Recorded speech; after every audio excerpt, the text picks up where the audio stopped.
클릭해 주셔서 감사합니다. 항상 건강하세요. 좋아요와 댓글은 영상 제작에 큰 힘이 됩니다. 옛 이모 이야기 바로 시작합니다. 조선 후기 경상도 한촌에 이석정이라는 젊은이가 살고 있었습니다. 그는 유랑민으로 이 마을에 흘러들어왔는데 마을 사람들이 그의 딱한 사정을 불쌍히 여겨 작은 초가를 지어 그가 잠시 머물 곳을 마련해 주었습니다. 당시 이석정은 12살 남짓한 나이였습니다. 마을은 비록 가난했지만 산과 가까워 굶어 죽을 염려는 없었습니다.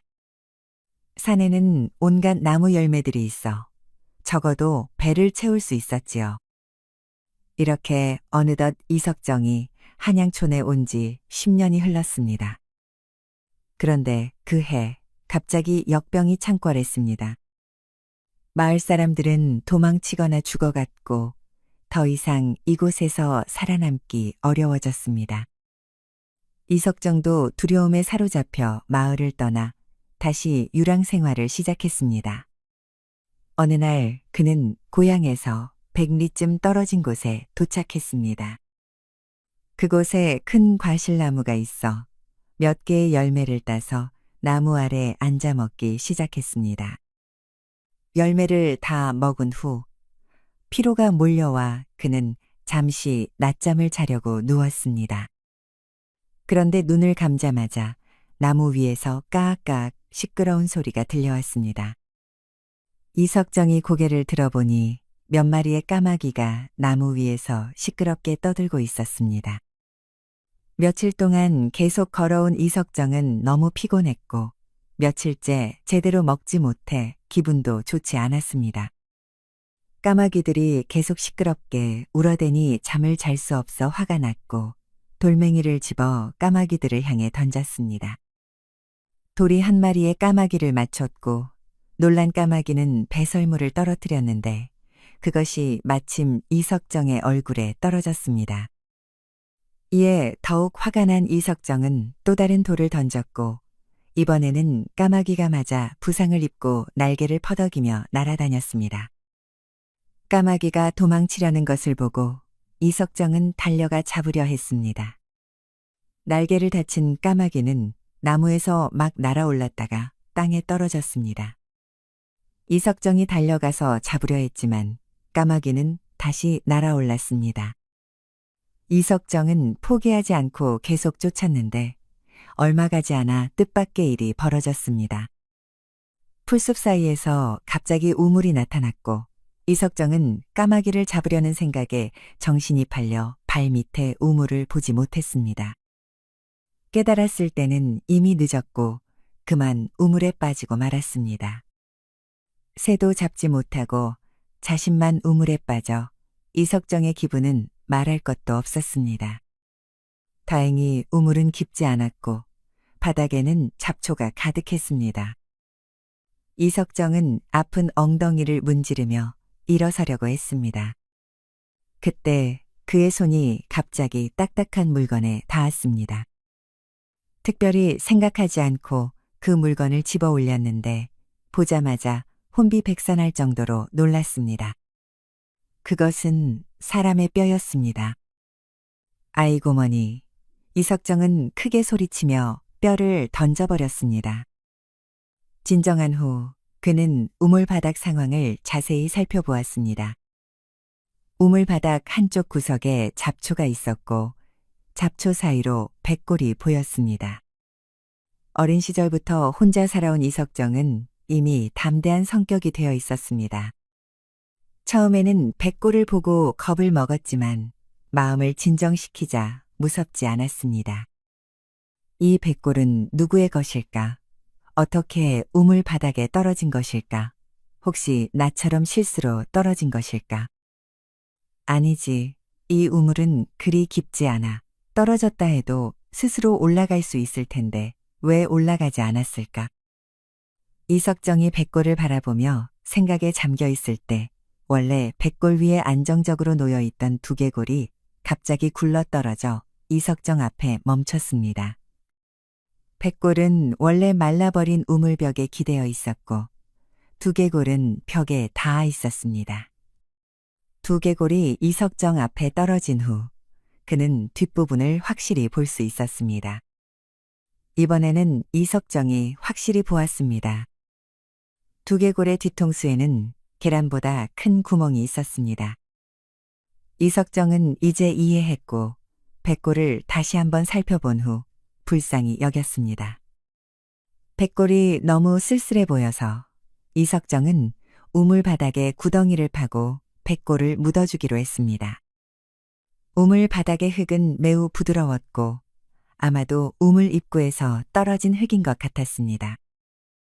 얼마 지나지 않아 이석정은 구덩이를 파고 백골을 그 안에 넣었습니다. 그때 편지 한 통이 그의 눈앞에 떨어졌고 놀랍게도 백골은 다 썩었는데 이 편지는 전혀 부패하지 않았습니다. 그를 모르는 이석정은 편지를 열어보지 않고 그냥 품에 넣고 계속해서 백골을 묻었습니다. 묻고 난 후 그는 우물에서 기어 올라왔습니다. 우물 바닥에서 죽은 이 사람은 누구일까?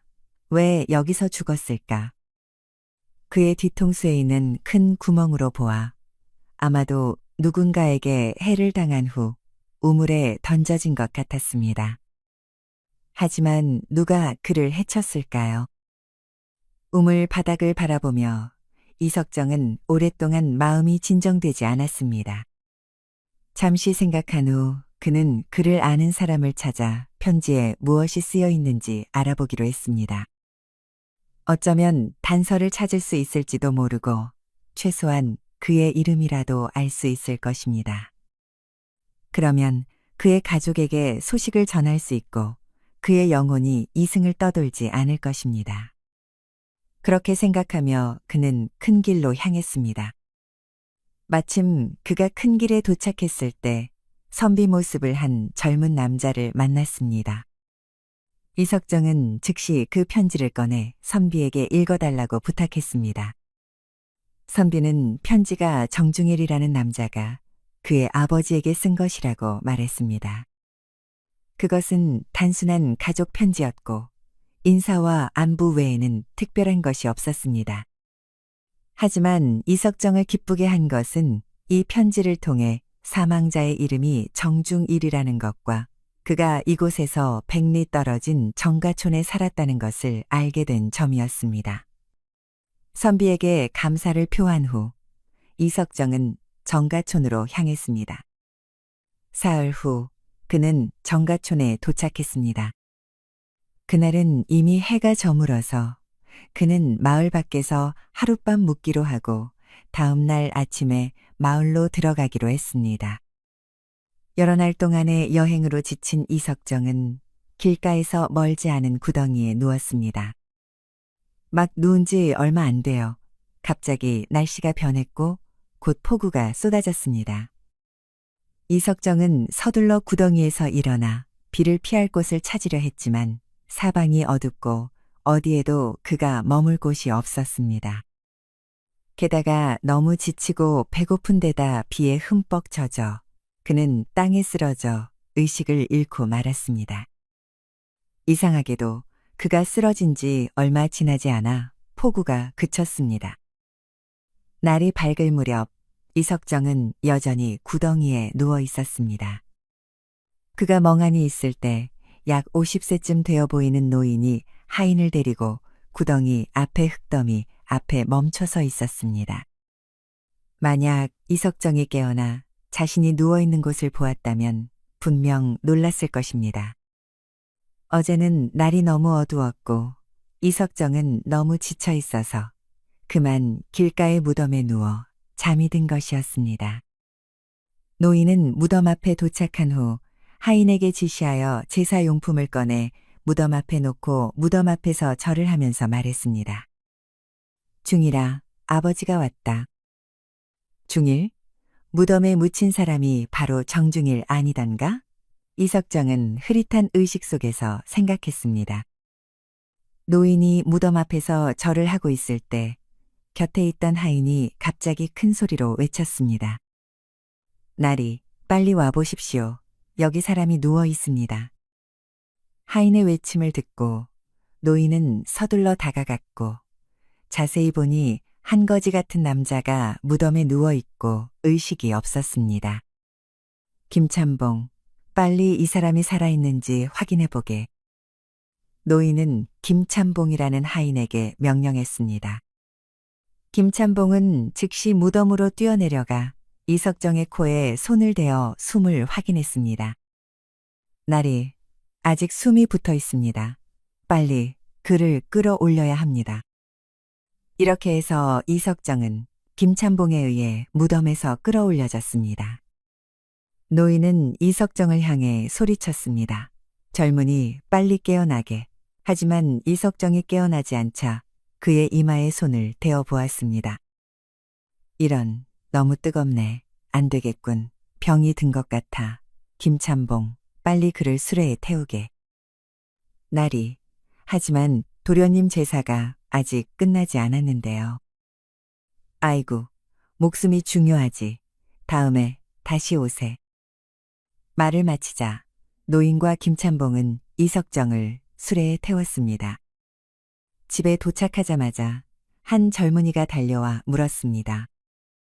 날이 도련님 묘에 제사 드리러 가셨다고 하셨는데 왜 이렇게 빨리 돌아오셨습니까?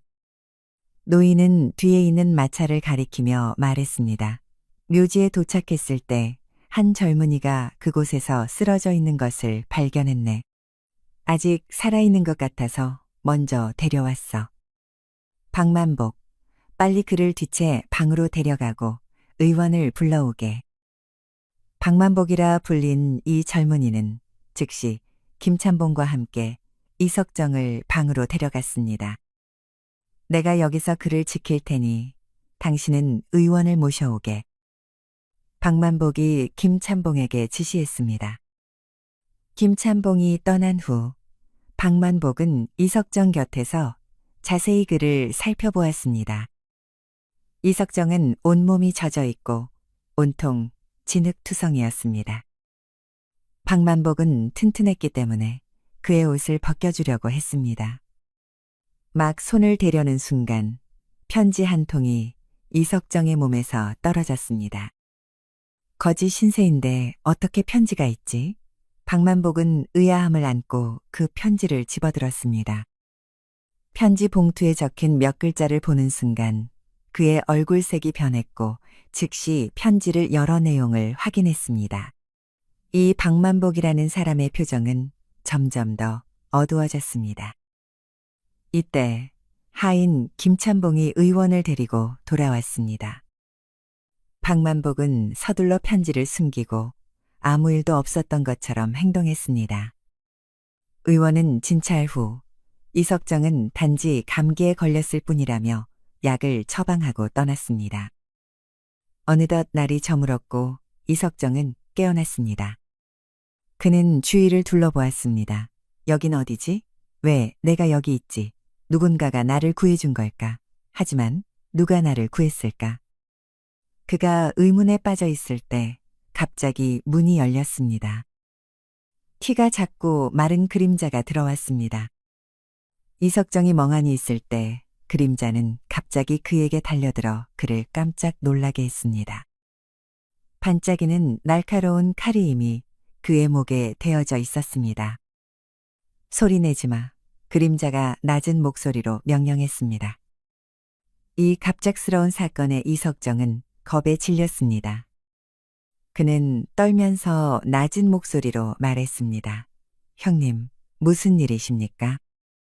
네, 이름이 뭐지? 그림자가 물었습니다.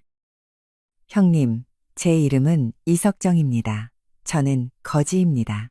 이곳에 흘러들어와 배고픔을 견디지 못해 쓰러졌습니다. 그 후에 무슨 일이 있었는지 기억이 나지 않습니다. 형님, 혹시 누가 저를 구해주었는지 아십니까? 말을 삼가라. 네 몸에 있던 편지는 어떻게 된 거지? 편지요? 상대방이 편지를 언급하자 이석정은 자기도 모르게 몸을 더듬기 시작했습니다. 찾지 마라. 편지는 내가 가지고 있다. 빨리 말해. 그 편지를 어떻게 얻었지? 형님, 솔직히 말씀드리겠습니다. 저는 단지 거지일 뿐입니다. 길을 가다가 우연히 풀숲에서 그 편지를 주웠고 별 생각 없이 품에 넣었습니다. 형님, 혹시 이 편지가 형님의 것인가요? 이석정은 온화하지 못한 상대의 표정을 보고 갑자기 우물 바닥에 백골이 떠올랐습니다. 자신을 보호하고 또한 진실을 알아내기 위해 그는 거짓말을 꾸며냈습니다. 남자는 이석정의 말을 반신반의하며 냉소를 지으며 다시 칼을 그의 목에 대고 위협했습니다. 소년, 장난치지 마라. 그렇지 않으면 즉시 네 목숨을 가져갈 것이다. 형님, 제가 말씀드린 것은 모두 사실입니다. 저 같은 거지가 당신을 속여서 뭘 얻겠습니까? 말을 마치자 이석정은 남자 앞에 무릎을 꿇고 울기 시작했습니다. 이석정의 모습을 보고 남자는 정말로 그를 믿기 시작했습니다. 그는 냉소를 지으며 말했습니다. 소년, 내가 경고하겠다. 이곳은 네가 머물 곳이 아니다. 날이 어두워지기 전에 빨리 떠나거라. 이석정은 감히 반박하지 못하고 서둘러 일어나 방을 빠져나갔습니다. 그가 마당을 나서려 할 때 남자가 그를 쫓아와 뒷문으로 데려갔습니다. 문을 열고 그는 이석정이 멀어지는 것을 보고 나서야 한숨을 내쉬었습니다. 알 수 없는 이유로 구조되었다가 또 알 수 없는 이유로 쫓겨난 이석정은 의문으로 가득 찼습니다. 이 모든 게 대체 무슨 일이지? 목숨을 지키기 위해 그는 머무르지 않고 뒷문을 나서자마자 앞으로 달렸습니다. 1시간을 달린 후에야 그는 길가의 큰 나무 아래서 쉬었습니다. 저 사람은 누구지? 왜 내 몸에서 편지를 가져갔을까? 왜 그는 편지의 출처를 묻고 또 물었을까? 혹시 그 백골과 관련이 있는 것일까? 오래 생각한 끝에 그는 뭔가를 깨달은 듯이 일어나 관아로 향했습니다. 이석정이 관아로 간 내용은 잠시 후에 계속해서 이야기하고 구덩이에서 이석정을 구한 노인에 대해 이야기해 보겠습니다. 그는 성이 정씨였고 사람들은 그를 정판서라고 불렀습니다. 정판서는 그날 성 밖의 의뢰인에게 비단과 가죽을 전달하고 집으로 돌아오는 길에 냇가에서 얼어붙은 소년을 발견하게 되었습니다. 얼굴은 창백하고 의복은 누더기였습니다. 정판서는 소년이 아직 약한 숨을 쉬고 있는 것을 보고 그를 집으로 데려왔습니다.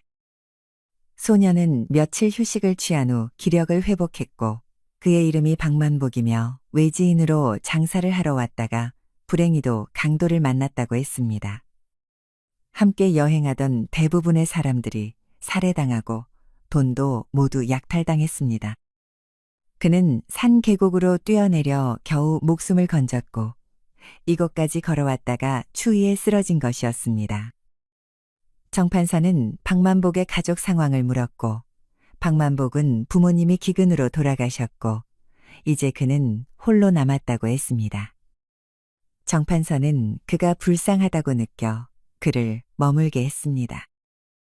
정판서에게는 아들이 있었는데 이름이 정중일이고 나이는 20이었습니다. 아들이 책 읽기를 좋아하지 않아 정판서는 마을의 의류 가게를 그에게 맡겼습니다.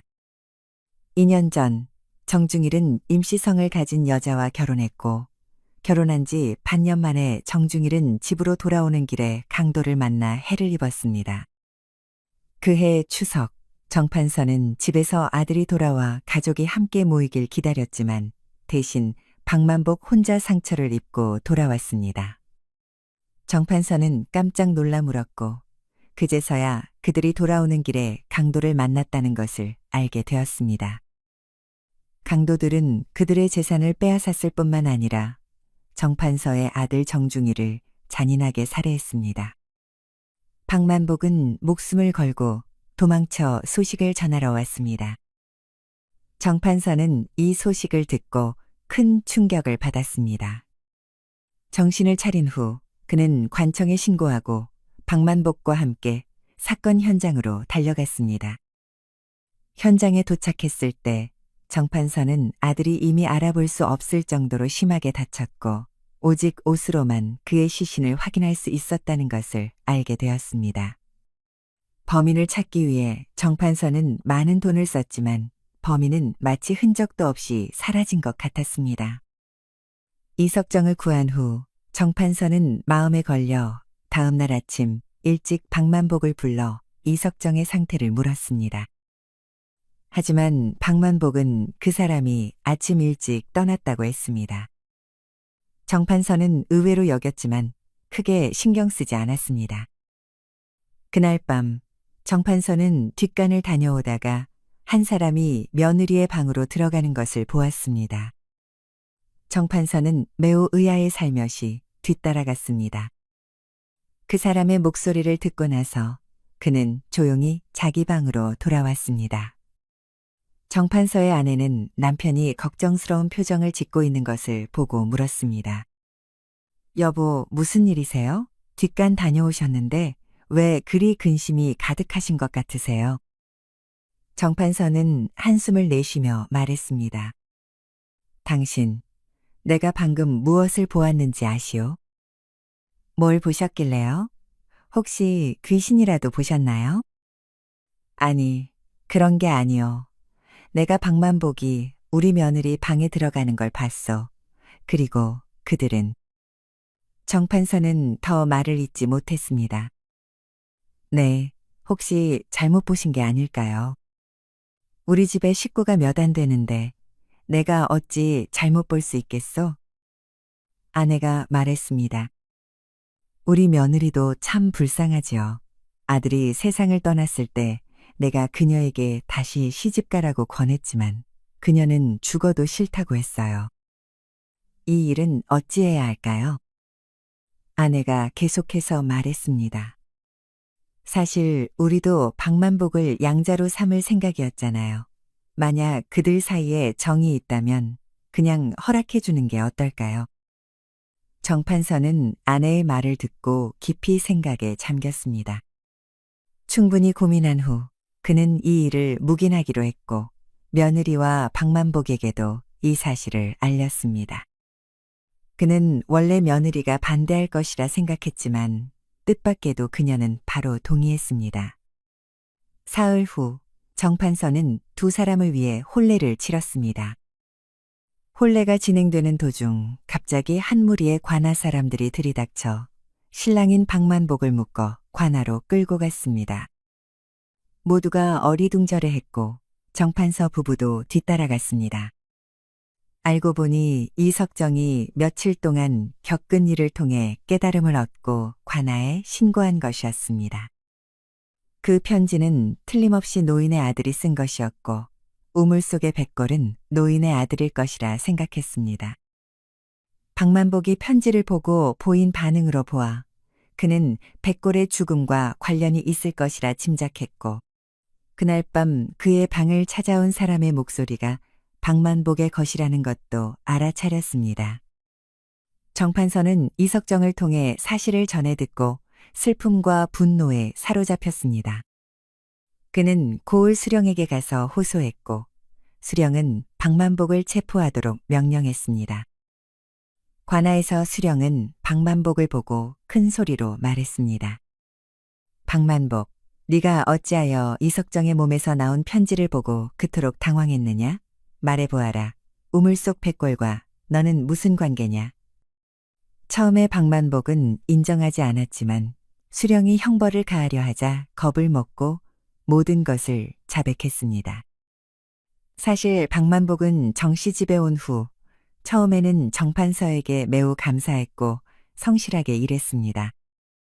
그러나 정중일이 결혼한 이후부터 박만복은 그를 질투하기 시작했고 정중일의 아내를 유혹하려 했습니다. 점차 그는 정중일의 아내 임씨와 불륜 관계를 맺게 되었습니다. 두 사람은 오래 함께하기 위해 정중일을 해치기로 계획했습니다. 마침 정판서가 박만복에게 정중일과 함께 다른 고을에 가서 장사일을 처리하라고 했고 박만복은 이 기회를 이용해 정중일을 기절시키고 그의 옷을 벗긴 후 우물에 밀어 넣었습니다. 그런 다음 굶어 죽은 거지를 찾아 그의 얼굴을 심하게 훼손한 후 정중일의 옷을 입혀 놓았습니다. 그리고는 집으로 돌아와 정판서에게 강도를 만났고 정중일이 강도에게 죽었다고 거짓말했습니다. 진실이 밝혀지자 정판서는 자신이 진정한 호랑이를 곁에 두었음을 깨닫고 괴로워했습니다. 수령은 그 자리에서 판결을 내렸습니다. 박만복은 참수형에 처하고 임씨는 유배 보내기로 했습니다. 이석정은 관아에 신고한 공로로 정판서의 양자가 되었고 정판서는 수령에게 감사를 표했습니다. 정판서는 이석정이라는 양자에 대해 매우 만족했습니다. 이석정은 정판서와 함께 돌아가 이름을 정석정으로 바꾸었고 정판서에게 매우 효도했습니다. 5년 후 그는 정씨 가문의 사업을 이어받았고 결혼하여 자식을 낳았으며 가족 모두 행복한 삶을 살았습니다. 하지만 이야기의 진짜 반전은 이것이 아니었습니다. 10년 후 어느 날 정석정은 관아의 한 노관리를 만났습니다. 그날 밤 둘은 술자리를 함께 했고 노관리는 정석정에게 한 비밀을 털어놓았습니다. 실은 그날 재판에서 실제 범인은 박만복이 아니었다네. 정석정은 크게 놀랐습니다. 그게 무슨 말씀이신지요? 노관리는 술에 취해 말을 이었습니다. 진짜 범인은 정중일의 부인이었지. 그녀가 사실은 처음부터 모든 것을 계획했어. 남편을 죽이고 박만복과 함께 모든 재산을 차지하려고 했지. 박만복은 그저 그녀의 꼭두각시였을 뿐이야.